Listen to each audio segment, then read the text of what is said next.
Bonsoir et bon sabbat à vous. Merci d'avoir choisi de vous joindre à nous pour vivre ce début de sabbat. Nous vous remercions pour cette occasion de pouvoir partager ensemble ce sabbat en famille. Aujourd'hui, nous ne sommes pas à l'église, nous sommes dans le bâtiment de Wedner, donc l'internat des garçons du campus. Et nous sommes heureux que vous soyez avec nous. N'oubliez pas que vous avez l'occasion de pouvoir vous abonner à nos émissions sur notre chaîne YouTube, sur nos plateformes Facebook, Twitter et autres. Donc n'hésitez pas à mettre un petit pouce et à soutenir donc l'action que nous faisons. Ce soir, nous aimerions partager avec vous un témoignage édifiant qui s'adresse particulièrement aux jeunes vis-à-vis de leur rapport à la foi et par rapport également à leurs études.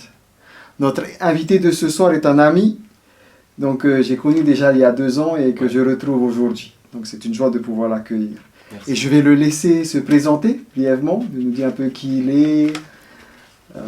Voilà. Moi, je m'appelle Dimitri, je viens de la Belgique et je suis né comme un adventiste, dans l'église adventiste. Je m'ai investi tout le temps avec mes parents sur le côté technique dans l'église ou même le piano, les GIA. Ouais, l'église était ma vie, quoi. Pour le reste, j'ai toujours aimé de faire des sports et en plus j'ai fait mes études de maths-sciences avant que, à la fin, je suis arrivé ici à Collonges. Justement, parle-nous un petit peu de Collonges. Comment tu es arrivé ici? Ouais, donc c'est une histoire parce que je savais toujours que je voulais venir ici à Collonges parce que mon grand-père et ma grand-mère s'est rencontrés ici à Collonges il y a,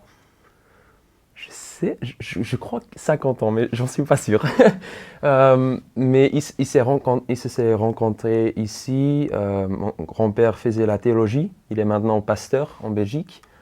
Parfois il fait des cours intensifs ici. Et ma grand-mère l'a soutenu toujours. Et après avoir entendu ces histoires, je savais, ok, je veux venir à Collonges, même si c'est juste pour une année. Donc j'ai cherché le Collonges et là je voyais 3 options, soit IFL, donc langue française, théologie ou sciences humaines, ouais c'est ça. Et je pensais, pourquoi pas la théologie? Mon grand-père a fait la théologie, pourquoi pas moi? Donc je l'ai essayé. Ouais. Qu'est-ce qui t'a marqué en venant ici à Collonges, sur le campus? Ah ouais, d'abord le salaire. Non, tout le monde ici est honnête. Quand je vois un sourire, ils sont honnêtes, tu vois. C'est pas comme des autres pays ou des autres régions. Quand ils te donnent un sourire, c'est parfois, t'es pas sûr si c'est vrai. Mais ici, chaque fois quand je donne un canard, ouais c'est ça, ou je vois quelqu'un, ils sont vraiment heureux et ça se voit. Et même les professeurs, les étudiants, c'est l'atmosphère du campus qui me plaît beaucoup. Okay. Donc tu avais un projet en dehors du fait de pouvoir visiter, être ici sur le campus. Est-ce que tu peux nous dire quel était ton projet d'avenir ou qu'est-ce que... J'avais pas vraiment un projet dans ma tête. Un peu. Je voulais faire mes études d'ingénieur civil architecte en Belgique. Et je pensais, ok, je vais faire une année sabbatique avant. Et je l'ai fait. Et en faisant la théologie, je pensais, voilà, j'aime bien la théologie, j'aime bien le pastorat. Donc j'avais des doutes, mais à la fin, j'ai quand même choisi de continuer mes études en Belgique, d'ingénieur civil. Est-ce que tu peux nous dire, parce que ça va être important pour ton témoignage, quel était ton rapport à la foi lorsque tu étais venu? Oui, comme je faisais mes études à l'école secondaire de sciences maths, j'étais, j'ai toujours été, comment dire, logique, rationnel. Et en plus, mon père et mes grands-parents aussi, ils sont tous logiques. C'est tout, il faut donner une raison avant de dire quelque chose. Et en plus, je crois que c'est aussi la côté culturel. En Belgique, on est tout comme les Allemands, tu vois, un peu, on est structuré et c'est ça. J'ai vu ça aussi dans ma foi. Avant, je voulais toujours des explications pour tout. J'ai vu ça pendant mes études ici à Collonges. Pendant tous les cours, je posais des questions, des questions, mais pas seulement pour la côté spirituel et émotionnel. Je ne faisais pas ça. C'était juste pour avoir les faits, tu vois, une liste des faits. Et c'était comme ça avant. Ouais. Ok. Donc tu es resté ici 1 an, puis après tu as poursuivi donc d'autres études. Est-ce que tu peux nous en parler? Oui, donc maintenant je fais ingénieur civil architecte en Belgique. C'est en vrai, c'est vraiment la combinaison de ingénieur civil et architecte. Et ça me plaît beaucoup. Il y a beaucoup de maths, beaucoup de physique, construction et la côté d'architecture, de faire des projets, de faire des maisons, de créer des lieux. Ça me plaît beaucoup, beaucoup. Est-ce qu'il y a un contraste quand même que tu as vu entre les études Ah ici oui, et puis là-bas? oui, quand même, quand même. Là-bas, d'abord, juste ingénieur civil architecte, il y a 100 étudiants. Et on a parfois des cours avec les ingénieurs civils et ils sont 150. Non, 500, c'est ça. 500 étudiants, donc ça fait 600 étudiants avec tout le monde. Et là, tu ne peux pas être personnel avec les étudiants, avec les profs. Tu n'es qu'un numéro, quoi. Et ici à Collonges, comme c'est petit et comme c'est aussi, tu as la côté adventiste, la côté religieux, c'est beaucoup plus personnel, tu vois. Et c'est ça qui me manque un peu en Belgique. Okay. Comment ça s'est passé les études? C'était facile, difficile? Oh, explique-nous. C'était vraiment difficile. J'ai vraiment bossé. J'ai jamais vu ça dans ma vie. Je devais passer un examen avant de rentrer et je l'avais raté. J'étais, oh non, c'est pas un bon commencement, tu vois.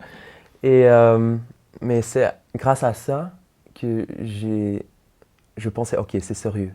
Il faut que je bosse et j'ai bossé et gloire à Dieu que à la fin, ça s'est bien passé. Jusqu'à présent, on a posé un peu le décor là, par rapport à ce témoignage qu'on aimerait partager à ceux qui nous écoutent. Donc, il y a un événement particulier ou des événements qui se sont passés et qui ont changé ta perspective de foi. Oh là, ouais. Voilà, explique-nous quel a été le sujet de...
Donc il y a un événement particulier ou des événements qui se sont passés et qui ont changé ta perspective de foi. Oh là, ouais. Voilà, explique-nous quel a été le sujet Donc, c'est par rapport au sabbat. C'est pourquoi que je suis ici et pourquoi que... Merci pour l'invitation. C'est par rapport au sabbat. En Belgique, on n'est pas trop religieux. C'est plutôt athéiste, à mon avis. J'étais à l'école secondaire la seule personne qui croyait en Dieu.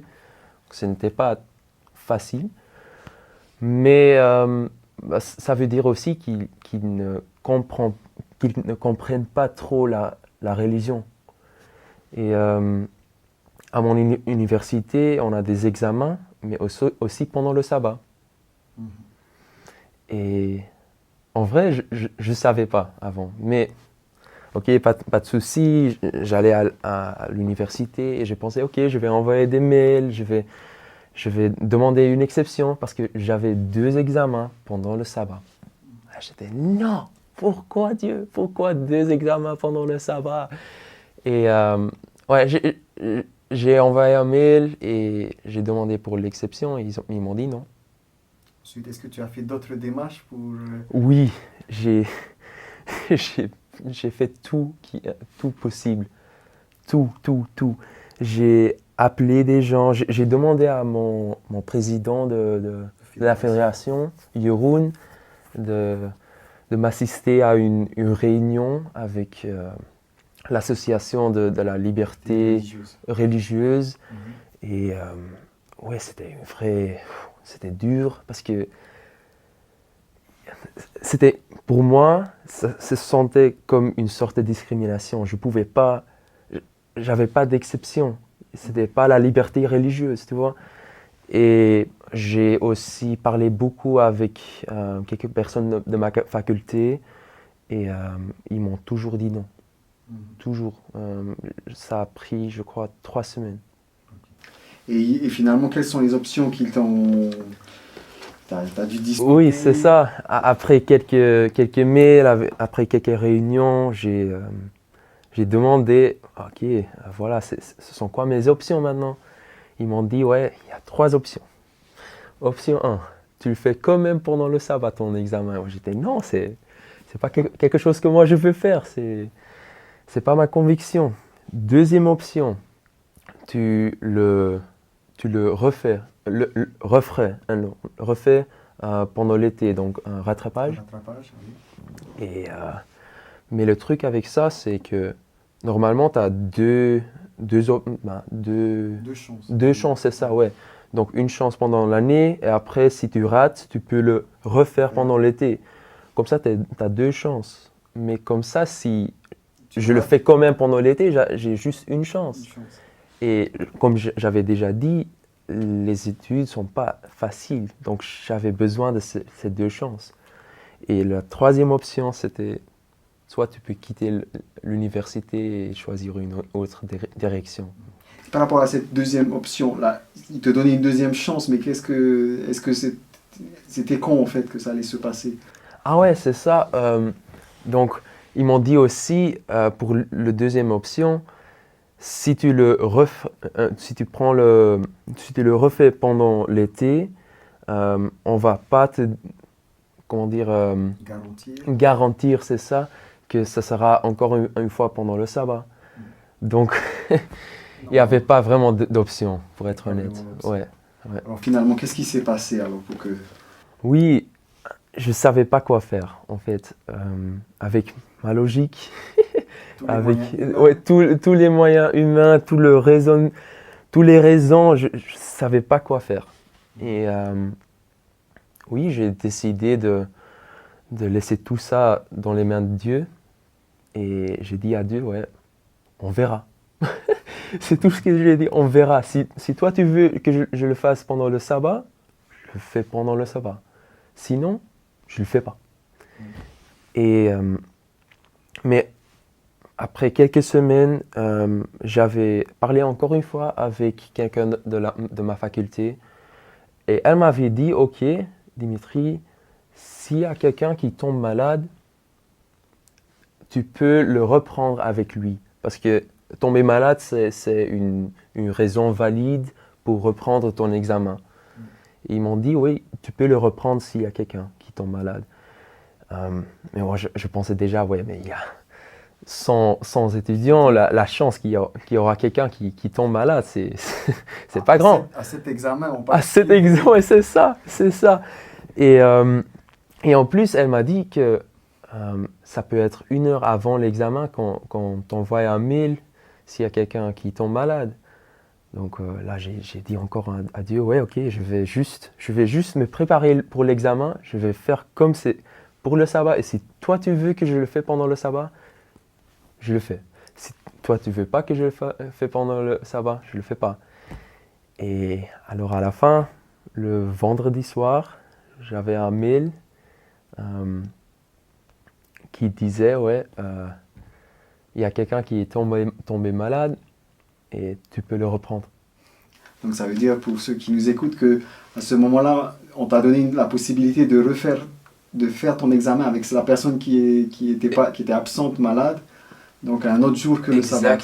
Exactement. Et je pensais, oh là là, ça, pour moi, ça se sentait vraiment comme un miracle. Je ne dis pas que c'est un grand miracle, mais pour moi, c'était un grand miracle. Et ouais, j'ai immédiatement appelé tout le monde. Allez, j'ai pas d'examen pendant le sabbat. Oh là là là là. J'étais trop heureux, trop content. Mais il y avait encore un autre examen pendant le sabbat. Donc c'était pas le seul examen Non, il y avait pas une seule fois. La deuxième fois, comment ça s'est passé? Ouais, la deuxième fois, encore une fois, la même chose. Le jour avant, envoyé un mail, tu ne dois pas faire l'examen pendant le sabbat, tu peux le reprendre parce qu'il y avait quelqu'un qui était tombé malade. Une fois de plus, quelqu'un Une fois de plus. est tombé malade. Je pensais, c'est pas possible ça, c'est pas possible. Et c'est passé comme ça. Je ne devais pas faire mes examens pendant le sabbat et heureusement, j'ai passé mes examens. Et gloire à Dieu que tout s'est passé bien. Ok.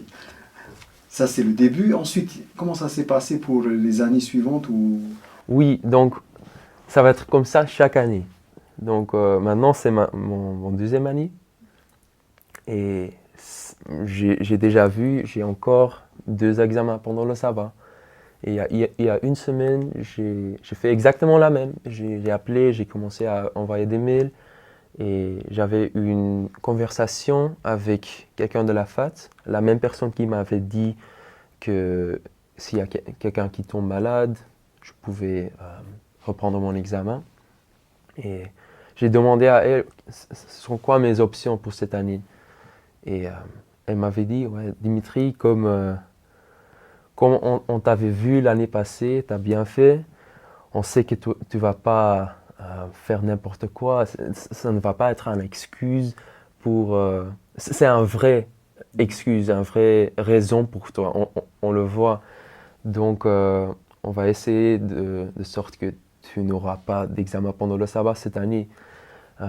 Donc le premier examen ne sera pas pendant le sabbat, c'est un examen qui est séparé en 2 parties, un sur le sabbat et un le lundi.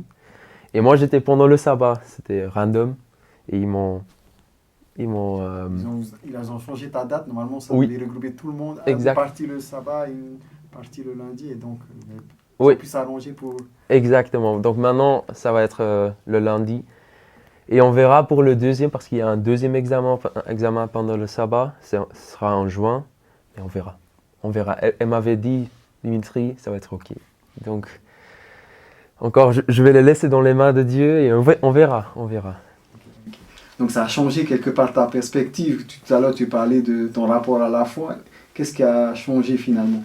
Ah oui, ça a changé beaucoup. Je ne crois pas qu'il y a beaucoup de gens qui me voient différent. Je n'ai pas changé. Tu vois, par magie que je suis un autre Dimitri. C'est pas comme ça, mais c'est juste... Avant, j'étais toujours rationnel et avec des raisonnements, mais maintenant, j'ai vu que Dieu est vraiment là, présent dans ta vie. Il peut changer des choses. Même si c'est vraiment un petit détail. Pour moi, c'était quelque chose de petit. Non, pour des autres personnes, c'était peut-être quelque chose de petit. Mais pour moi, ce petit détail, ça faisait grand chose pour moi. Ça a vraiment me touché. Et c'est grâce à ça que j'ai, en vrai, devenu un peu plus spirituel, un peu plus même émotionnel. Donc, il n'y a pas que la côté logique, mais aussi la côté spirituel et émotionnel. Ce sont les façons que Dieu te parle. Et ouais, c'était un enrichissement pour moi. En tout cas, merci beaucoup Dimitri pour ton témoignage qui montre en même temps que tu as mis quand même ton témoignage et puis le travail que tu as fait durant l'année a quand même servi. C'est pas seulement Dieu qui a agi, c'est vraiment un partenariat finalement qui a fait que pour cette année, tout s'est ouvert. Oui, c'est ça. Ça sentait vraiment. Avant, je pensais que c'était tout moi. Je devais faire tout et je croyais en Dieu, mais c'est tout. Il ne fait pas tout. C'est moi qui dois faire tout. Et maintenant, j'ai vu, quand j'avais pas l'option de le faire moi-même, que Dieu peut vraiment changer des choses dans ta vie, même si ce sont les petites choses. Et c'est ça que je voulais dire aussi pour les étudiants de théologie, tous les étudiants, tous ceux qui ont des difficultés, c'est vraiment, Dieu peut changer des petites choses qui sont importantes pour toi. Peut-être pas important pour les autres, mais important pour toi. Et ça peut changer ta vie. Donc, ouais, je vous encourage de prendre la main de Dieu et de le suivre. Merci beaucoup. Bon sabbat à vous. Et j'espère que vous allez être encouragés encore à faire confiance à Dieu et à mettre tous vos espoirs en lui. Merci.